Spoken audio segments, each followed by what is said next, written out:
I'm going to show you the reasoning behind the math that we do. So the first few things I do are not going to be anything you actually ever have to do.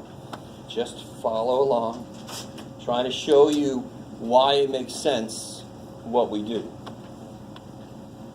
I'm crazy like that.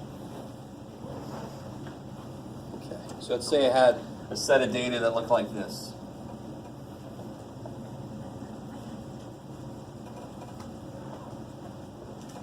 Let's see, 1, 2, 3, 4, 5, 6, 7, 8, 9. I like it. Sure.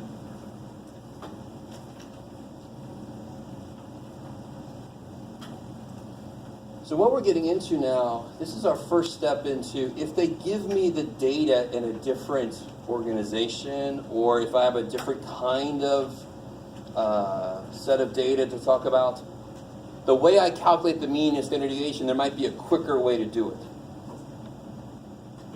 So is this a very large set of data? No. Will it normally be a large set of data? Yes. Yeah. But what's interesting about this data? There's a lot of repeats. I like it. Right? So if I want to do the mean, what's a way to do it? I can say I've got 2 1s plus 3 2s plus 1 3 plus 4 4s, right? I can do it that way. Divided by what? 10. Divided by 10, because there's 10 numbers. That's not anything amazing. Are you guys with me? Okay, if you had 10 7s, I hope to God you're not going 7 plus 7 plus 7 plus, how you doing, man? 7 plus 7 plus 7. I hope you're going 10 7s. Please, dear God. Okay. So that just makes sense. It's what we do, right? So let me put on this side. This is what we, old way. Right, this is the old way. What do I get when I do that? I get 2, 8, 11, 27, I believe. Could be true. Is that right? 2, 8, 11. Looks like it's right.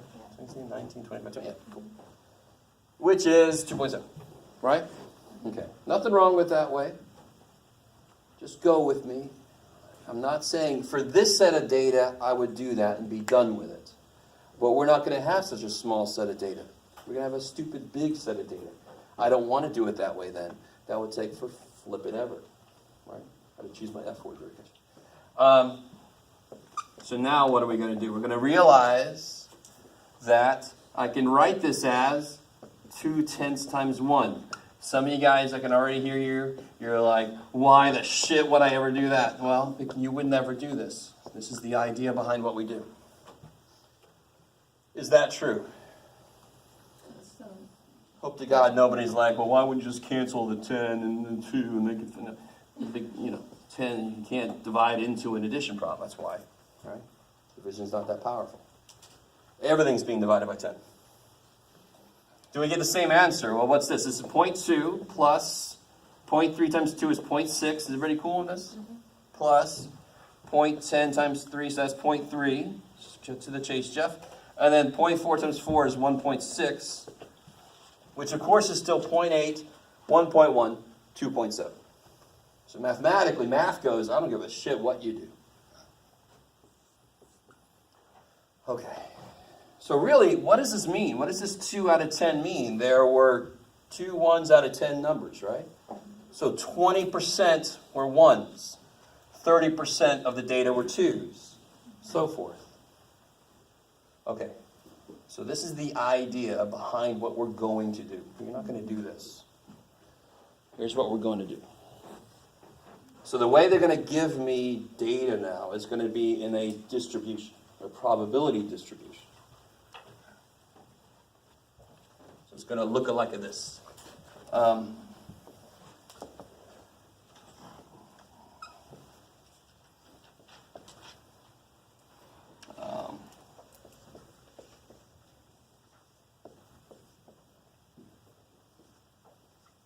Let me see, where am I at? 7, 8, 9, 1. Okay. I think that does what it's supposed to do. What is it supposed to do? Add the 1. So hopefully that does. 0.32, 0.83, yeah, 1. Yeah, check. And here's a silly, really silly question, but remind me. Every probability has to be between 0 and 1. Because I could have some silly, don't even write this down. I could have something like 1, 2. The probability of this is 1.5, and the probability of this is negative 0.5. Do they add up to be 1? Yeah. But it doesn't make a damn bit of sense. 150% chance of this and a negative 50% chance of that. That didn't make sense. So you need both properties for this to be valid. They're all between 0 and 1, and they add up to be 1. Ooh. Right. So if I ask you, is this a valid probability distribution? Those are the two things you check. Can you show me? What if this added up to be 1.001? Is that right? Of course it is. We know that going in. What does that mean probably happened? The same thing that happened to us when we made frequency distribution, relative frequency. Maybe they rounded. Did we always have to get 1 back then? No. It's got to be close to 1. In case you rounded. Okay, I like it. Mikey. Now here's what you do. 17% of my data is 1s. Right? So the smallest list of data that makes sense is that if there were 100 data points, 17 of them would be 1, right? Because 17% is 17 out of 100.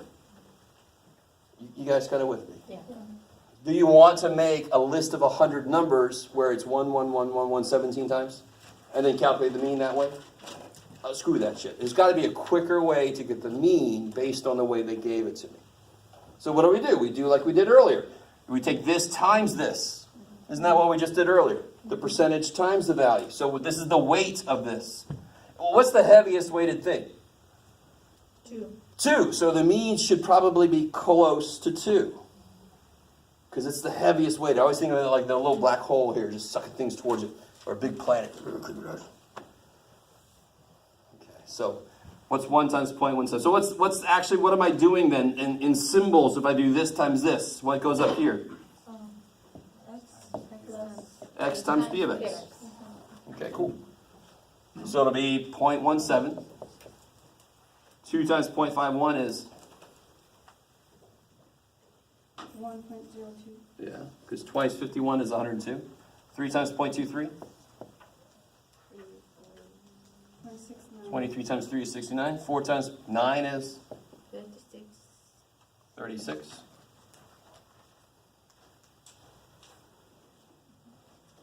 And if I add these up, I'm going to get the mean, just like we did earlier. So what do you get when you add these up? 1.19, 1.88, 2.24? Is that it? Probably not.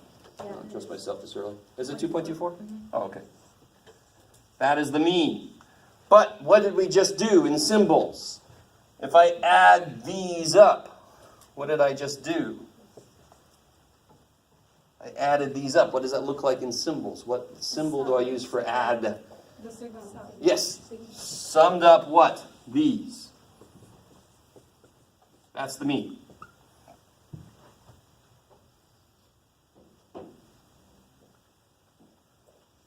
What was the mean before? What was the stupid little mean formula before, the one we used here? What was the mean formula to begin with? Sum of?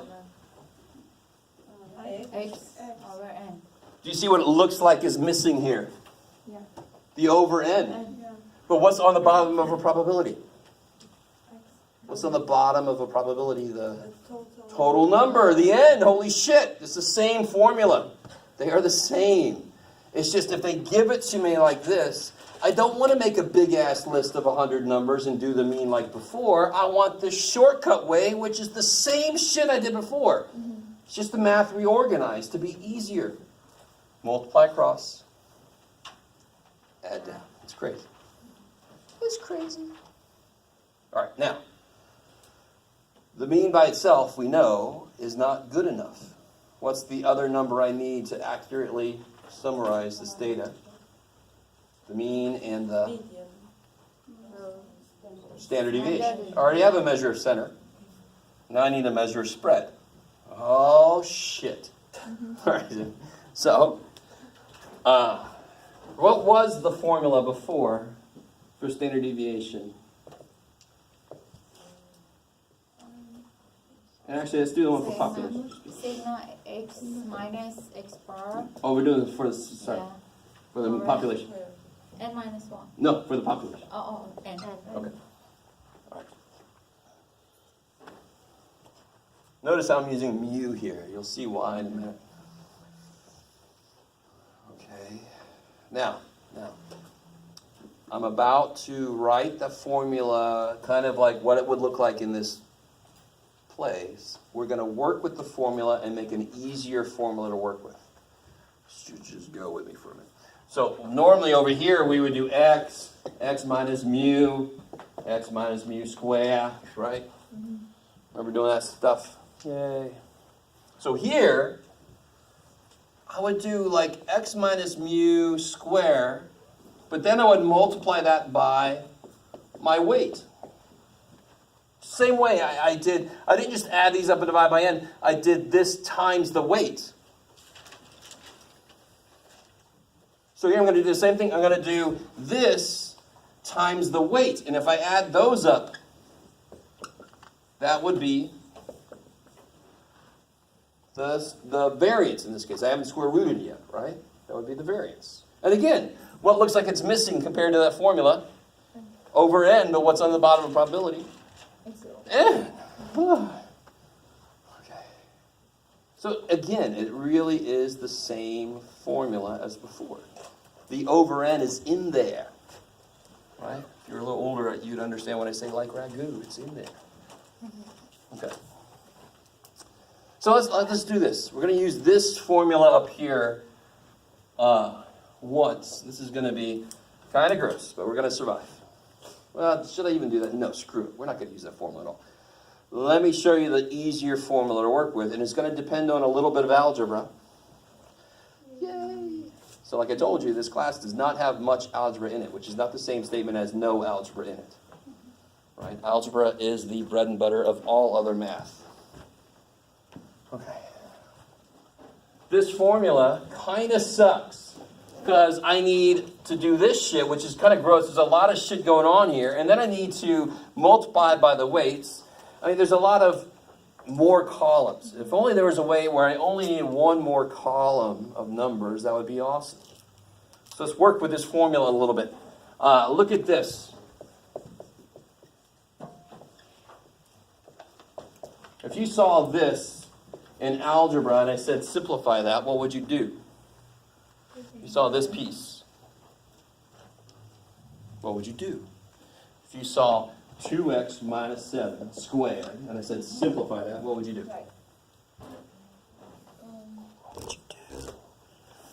What do you wrap potatoes in if you want to cook them in the oven? You wrap them in foil. Yeah, right. So you foil this thing, right? Personally, I hate foil. I wish to God we never invented foil. Not the wrapping of potatoes, but mathematical foil.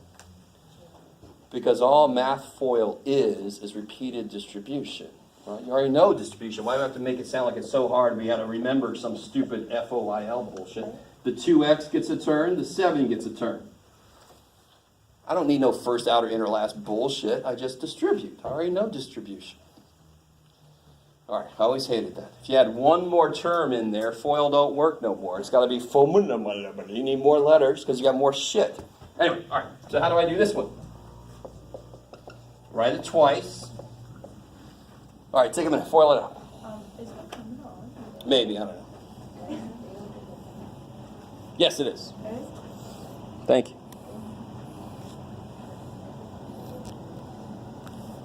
Okay.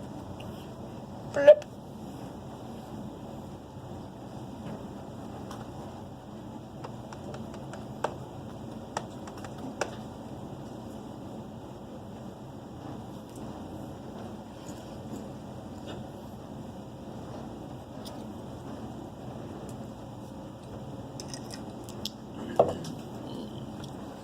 Vodka.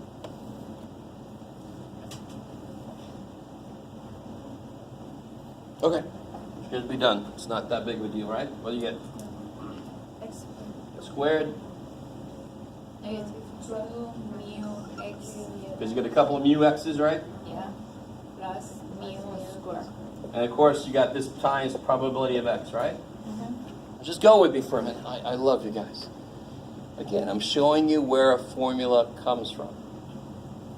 You're not going to have to do this, what we're doing right now, because you do it once, we got the formula. If I start to distribute this thing, don't I get this x squared p of x minus other shit, right? Okay. This is as far as I want to take this. Because this is not a summation notation class. I'm not going to worry about all the algebra of summation notation. Because what I really have is the sum of this. So instead of using this formula, we're going to use this formula. Sum of x squared p of x. You can see that. That's what came out of the foiling. That's what you guys did. And all this other shit that comes out of this, all this other stuff, becomes this. It's kind of crazy. If you do all the work, you just get that. It's going to spare you all those steps. So this is the formula where you can see the idea. What's the idea of standard deviation? How far away from the mean the data points get on average. So you can see that idea. This is what I call the conceptual formula. This is the computational formula. Why is this one better than this one? Because Jeff said so. No. That one is better than the other one because I don't need all these extra bullshit. I don't need this. I don't need this. Do you see how I already have xp of x? And what does this need? It needs the sum of x squared p of x. So I just need one more column. And how do I get that? Well, what do I multiply xp of x times to get x squared p of x? What's x times xp of x? What's x times xp of x? X squared p. Isn't that what I need? Right? So just to cut to this would be L1, L2, L3. So L3 would be L1 times L2. You guys see that? XP of x. L4 would be L1 times L3. Bam, bam. By the way, I have a handout that's got all that written on it too. So you don't have to worry too much about seeing what the hell am I. So you do this kind of thing in your calculator like we did before. So what do I get here? What's 1 times 0.17? 0.17. What's 2 times 1.02? 2.04.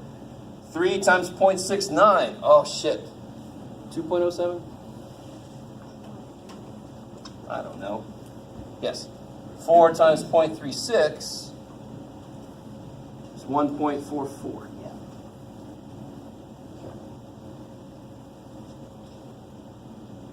So I had to do this column just to get the mean. And then I just need one more column that builds off of the dude I needed anyway to get the variance. When I add these up, it's the variance. So sigma squared equals this.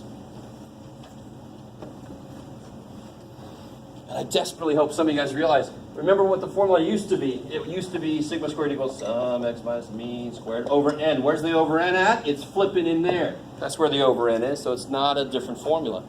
It's just kind of a reorganization. So what do I get when I add these up? I don't know, 4.11, 4.28, 5.72. If I trust myself, yes? Okay. And that is, what did I get that from? By adding up these.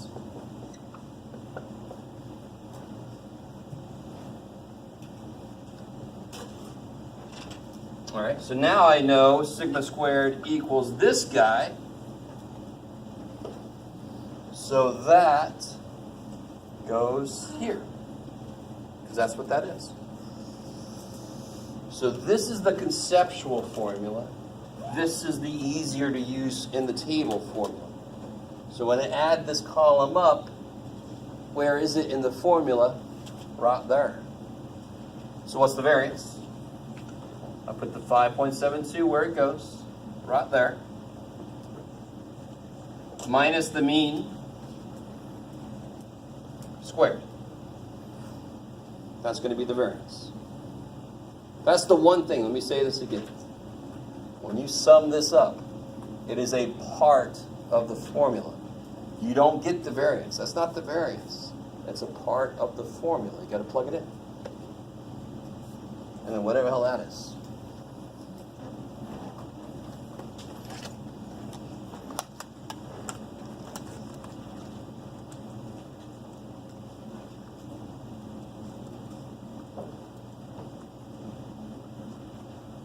So I get 0.7024.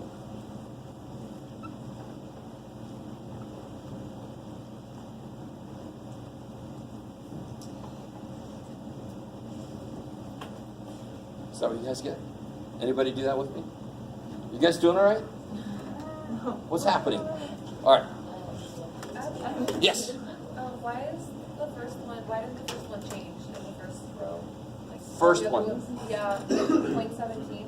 Why is that still 0.17? Because, again, how do I get this? I do x times x p of x. So what's 1 times 0.17? 0.17. What's 2 times 1.02? It's 2.04. If you look at the labels of the columns, they tell you how to get what you need. So for this formula, this is the formula for variance. That's the formula for variance for if I give you x p of x. If they give you a table with x p of x, which formulas are going to use? The ones that have x's and p of x's in them, right? So what do I need for this formula? I need a bunch of those to add up. I need a column of these. I need to get these, so then I can add them up. So what's the mean formula? It's this guy, right? The one we did earlier? So how do I get that? I need a column of those so I can add them up. That's what we did. We got a column of those so then I can add them up. Sum of x p of x. What do I need for this formula? I need a column of those. I already got x p of x. How do I get x squared p of x? Multiply one more x. So 2 times this, 3 times that, 4 times that, bam, bam, bam. When I add them up, where does that number go? In the right place of the formula. So what was the sum of x squared p of x? 5.72. What's the mean? 2.24. The biggest thing is people forget to square the poor little dude. Right? And then you get that. So how do I get the standard deviation? Square root. 7024. Square root. If you do that, you get 0.838. Rounding to 3 places like I'm supposed to. Let me give you this handout. What I've done in this handout is one side is a fully worked out problem showing you all the same work we just did up here for a different set of data. And on the back is the problem I want you to work on right now.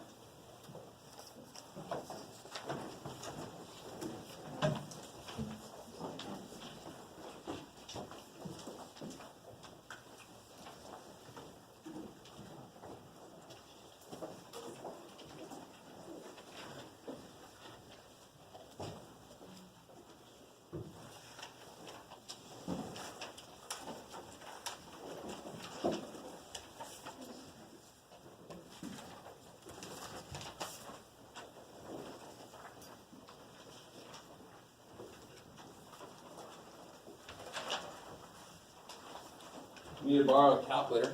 You know what to do. Let me give these out and then come up here with an ID. Oh, I lost count.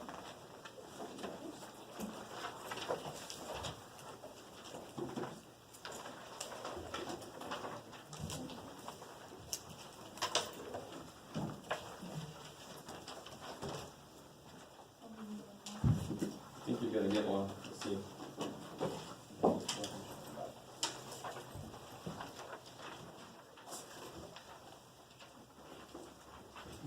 Yay, all right, see if it works out.